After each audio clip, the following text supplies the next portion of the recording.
नमस्कार दोस्तों, मैं आपका मित्र गौरव कुमार दुबे और आज के इस सेगमेंट में मैं बात करने वाला हूं स्टैम्प पेपर के बारे में। जी हाँ, जो स्टैम्प पेपर है उसका उपयोग क्या होता है, ये हमें कहां से ख़रीदना चाहिए, इन सब के बारे में हम चर्चा करें। अगर आपने अब तक हमारे चैनल लॉ कंटेंट को लाइक सब्सक्राइब नहीं किया है तो ज़रूर कीजिए। तो जो स्टैम्प पेपर है वो एक कानूनी कागज़ है जो विशेष प्रकार के कागज़ पे प्रिंट होता है और एक विशेष मूल्य का उस पर प्रिंट होता है, जैसे 50 रुपये, 20 रुपये, 100 रुपये, 500 रुपये।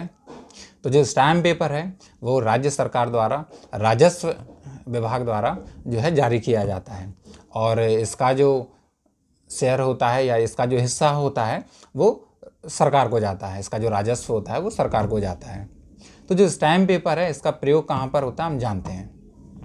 स्टैम्प पेपर जो है कोई भी खरीदारी, बिक्री या कोई एफिडेविट हम बनवाते हैं या फिर कोई डील असाइनमेंट होती है या फिर कोई कॉन्ट्रैक्ट करते हैं तो उसकी जो रजिस्ट्री होती है उसमें जो है हम स्टैम्प पेपर का प्रयोग करते हैं। तो जो स्टैम्प पेपर है वो एक विशेष मूल्य के रुपए में छपा रहता है, जैसा कि आप स्क्रीन पर देख पा रहे होंगे। और ये एक नोट की तरह दिखता है, लेकिन नोट में और स्टैम्प पेपर में थोड़ा अंतर होता है, क्योंकि नोट जो है वो एक विशेष प्रकार के कागज़ पर प्रिंट होता है और जबकि स्टैम्प पेपर जो है वो एक अलग विशेष प्रकार के कागज़ पर प्रिंट होता है। और जो स्टैम्प पेपर होता है उस पर ऊपर लिखा रहता है भारतीय गैर न्यायिक। जी हाँ, स्टैम्प पेपर जो है उस पर लिखा रहता है भारतीय गैर न्यायिक। दोस्तों, जब भी हम स्टैम्प पेपर खरीदें तो एक बात का विशेष ध्यान रखें कि जो स्टैम्प पेपर है वो कटा नहीं होना चाहिए, फटा नहीं होना चाहिए, दागदार नहीं होना चाहिए या फिर मटमैला नहीं होना चाहिए।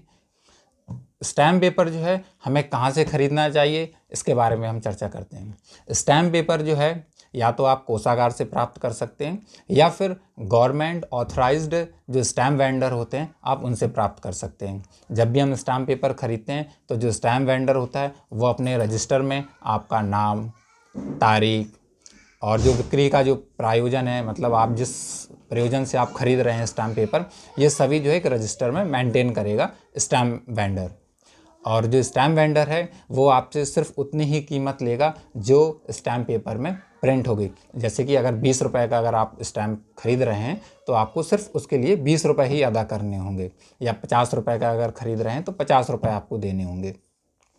इसमें स्टैम्प पेपर का जो है कमीशन भी इंक्लूड रहता है, आपको कोई अलग से पैसे इसके लिए नहीं देने चाहिए। कभी कभी ऐसा होता है कि हम अपनी सुविधा अनुसार जो है 100 रुपये का स्टैम्प पेपर 150 रुपये में ख़रीद लेते हैं या 20 रुपये का स्टैम्प पेपर 50 रुपये में ख़रीद लेते हैं, तो ये बिल्कुल गलत है। आप जो है जो प्रिंट है उस स्टैम्प पेपर में जो मूल्य आपको सिर्फ उतना ही चुकाना होता है। चलिए जानते हैं इस राजस्व टिकट को, यानी कि ये जो टिकट है जैसा कि आप स्क्रीन पर देख पा रहे हैं, तो इसमें लिखा होता है भारत सरकार। ये जो इसका जो राजस्व जाता है ये भी सरकार को जाता है और ये भी आप कोषागार या फिर पोस्ट ऑफिस से इसको आप प्राप्त कर सकते हैं।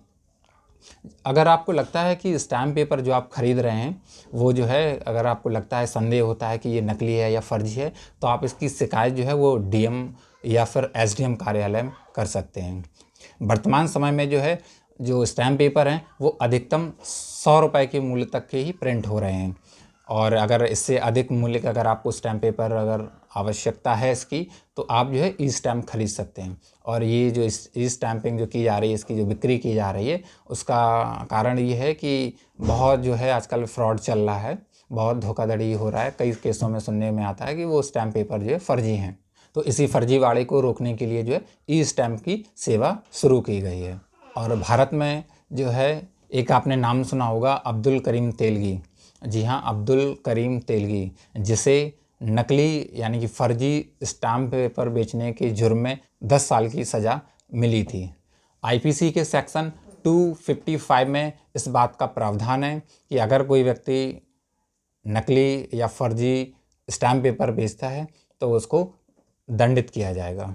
तो आशा करता हूँ कि आज के इस सेगमेंट में आपने स्टैम्प पेपर को समझा होगा, इसकी आवश्यकता क्या होती है, इसको कहाँ से ख़रीदना चाहिए और हमें नए स्टैम्प पेपर ख़रीदने चाहिए, यानी कि साफ़ होने चाहिए, स्पष्ट होने चाहिए। जिस दिन आप स्टैम्प पेपर खरीद रहे हैं उस दिन उस स्टैम्प वेंडर के हस्ताक्षर, डेट, आपका नाम, आपके हस्ताक्षर और आपका जो बिक्री का जो प्रयोजन है वो सब एक रजिस्टर में मेंटेनेंस होगा। तो मिलते हैं अगले सेगमेंट में किसी नए टॉपिक के साथ। जानते रहिए अपने अधिकारों को, कानून व्यवस्था को। तब तक के लिए bye bye, take care, have a nice time.